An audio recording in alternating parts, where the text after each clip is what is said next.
നമ്മുടെ ആപ്ലിക്കേഷനുകളിലും വെബ്സൈറ്റുകളിലും ഉപയോഗിച്ചിരിക്കുന്ന പാസ്വേഡുകൾ വീക്കാണോ അല്ലെങ്കിൽ നിങ്ങൾ റീയൂസ് ചെയ്തതാണോ എന്നുള്ള കാര്യങ്ങൾ അറിയുന്നതിനായിട്ട് നമ്മുടെ ഗൂഗിൾ ക്രോമിൽ കൂടി നമുക്ക് അറിയുവാൻ സാധിക്കും.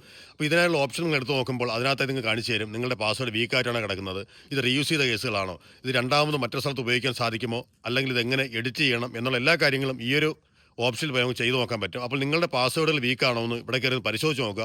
അങ്ങനെ ഉണ്ടെങ്കിൽ നിങ്ങൾ അപ്പോൾ തന്നെ ആ ഒരു ആപ്ലിക്കേഷനിൽ പോയതിന് ശേഷം ആ പാസ്വേഡിനെ കറക്റ്റ് ചെയ്യുക. അപ്പോൾ ഇതെങ്ങനെ ചെയ്യണം നോക്കിയതിന് ശേഷം നിങ്ങൾക്ക് വീഡിയോ ഇഷ്ടപ്പെട്ട് കഴിഞ്ഞാൽ മറ്റുള്ളവർക്ക് കൂടി ഷെയർ കൊടുക്കുക. നിങ്ങളുടെ ഫോണിന്റെ പാസ്വേഡ് സ്ട്രോങ് ആണോ വീക്ക് ആണോ എന്ന് പരിശോധിക്കുന്നത് നമ്മൾ ചെയ്യേണ്ടത് നമ്മുടെ ഗൂഗിൾ ക്രോമിലേക്ക് നിങ്ങളൊന്ന് പോവുക. ഗൂഗിൾ ക്രോമിൽ പോയതിനു ശേഷം ആ ഏറ്റവും മുകളിലുള്ള ആ ഒരു 3 ഡോട്ട്സിൽ ഒന്ന് ക്ലിക്ക് ചെയ്ത് അതിൽ താഴേക്കായി വരുമ്പോൾ ഇവിടെ വേണ്ട സെറ്റിംഗ്സ് എന്നൊരു ഓപ്ഷൻ ഇവിടെ കാണിച്ചു തരും. നമ്മൾ ആ സെറ്റിംഗ്സ് ഒന്ന് ക്ലിക്ക് ചെയ്ത് കഴിഞ്ഞാൽ കുറച്ച് താഴേക്കായി ഇങ്ങനെ മാറ്റി കഴിഞ്ഞാൽ ഇവിടെ ഗൂഗിൾ പാസ്വേഡ് മാനേജർ, അതായത് ശ്രദ്ധിക്കുക, ഗൂഗിൾ പാസ്വേഡ് മാനേജർ എന്നൊരു ഓപ്ഷൻ ഉണ്ട്. ഈ ഗൂഗിൾ പാസ്വേഡ് മാനേജർ എടുത്തു കഴിഞ്ഞാൽ നമ്മൾ ഇതുവരെ ചെയ്തിട്ടുള്ള എല്ലാ ആപ്ലിക്കേഷൻസും നിങ്ങൾക്ക് ഇവിടെ കാണുവാൻ സാധിക്കും.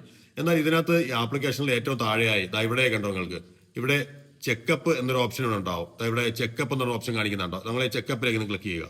ഇങ്ങനെ ക്ലിക്ക് ചെയ്യുന്ന സമയത്ത് നിങ്ങളുടെ ഫോണിനകത്തുള്ള വീക്കായിട്ടുള്ളതും റീയൂസ്ഡ് ആയിട്ടുള്ളതുമല്ല പാസ്വേഡുകൾ ഏതിലേക്കാണ് ഉള്ളതെന്ന് നിങ്ങൾക്ക് ഇതുപോലെ ഇവിടെ കാണിച്ചു തരും.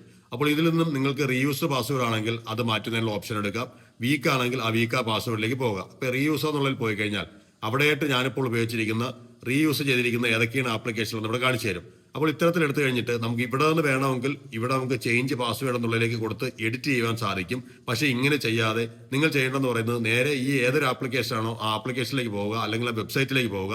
അവിടെ പോയതിനു ശേഷം അതിന് നിങ്ങൾ അവിടെ നിന്ന് അതിന്റെ പാസ്വേഡ് സ്ട്രോങ് ആക്കി ഇടുക. അത് ഇന്നേ നിങ്ങൾ ചെക്ക് ചെയ്യുക. വളരെയധികം ഉപകാരപ്പെടുന്ന ഒരു ഫീച്ചറാണ്. കാര്യം എന്ന് പറഞ്ഞാൽ ഇത് നിങ്ങൾ അപ്ഡേറ്റ് ചെയ്തിട്ടില്ല എന്നുണ്ടെങ്കിൽ നിങ്ങളുടെ വെബ്സൈറ്റുകളോ നിങ്ങളുടെ ആപ്ലിക്കേഷനുകളോ ഹാക്ക് ചെയ്ത് പോകുന്നതിനുള്ള സാധ്യതകൾ വളരെ കൂടുതലാണ്. അതുകൊണ്ട് തന്നെ ചെക്ക് ചെയ്യുക. നിങ്ങൾക്ക് ഉപകാരപ്പെട്ട് കഴിഞ്ഞാൽ നിങ്ങളുടെ സുഹൃത്തുക്കൾക്കും ബന്ധുക്കൾക്കും കൂടി ഈ കാര്യങ്ങൾ ഷെയർ ചെയ്ത് കൊടുക്കുക. കാരണം പലർക്കും ഇതിനെക്കുറിച്ച് അറിയില്ല.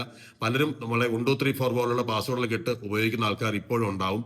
ഇന്നത്തെ കാലഘട്ടത്തിൽ അതൊക്കെ ഒട്ടും സെക്യൂർ അല്ല എന്ന് പ്രത്യേകം ഓർമ്മിക്കുക.